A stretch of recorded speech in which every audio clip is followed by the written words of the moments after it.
they start weeding them out because the sheep know their name. There's another way that the shepherd calls the sheep. That is more secular knowledge than it is biblical knowledge, except for this allusion in Isaiah and this one right here in Matthew.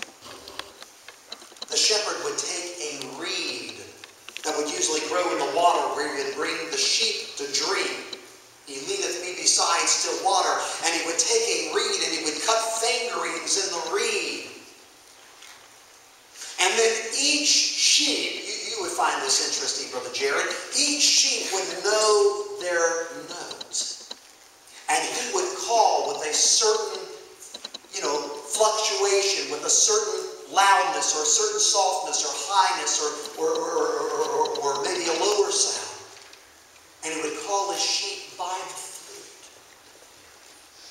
F.W. Borum, in one of his books, said it like this once, that he saw, this was in the early 1900s, he saw a shepherd, a Syrian shepherd, go and he was going to get a reed to call his sheep, and he saw one that was bent. And he went to that reed and he broke it and he cast it into the water. But he saw this longer, unbent reed, and he broke that down near the bottom and he carved out his little, if you want to call it, homemade flute to call the sheep. Borum said that reminded him of what it says there in Matthew 12.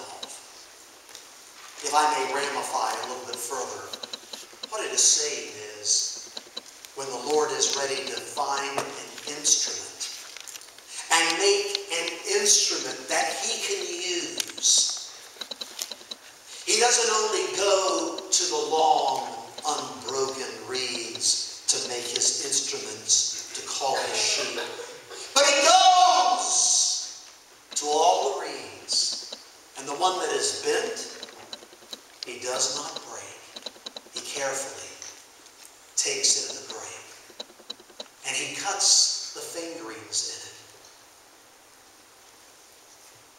it. And it may not have a flute sound, but it has a nice piccolo sound. And he can call his sheep. And he will call his sheep just as well with the broken or the bruised reed as he will the unbruised reed. Some of you are sitting here. Some of you young people are saying, I hardly got started, Brother Pope. I want to keep on keeping on. But how can I keep on keeping on when I don't even have traction yet? And how can I ever get traction? Because of some things that I've done, some places that I've been, some things that I've said. I'll tell you how come. It's because God can take the bruised reed and he will not break it. He will make you what he wants to make of you.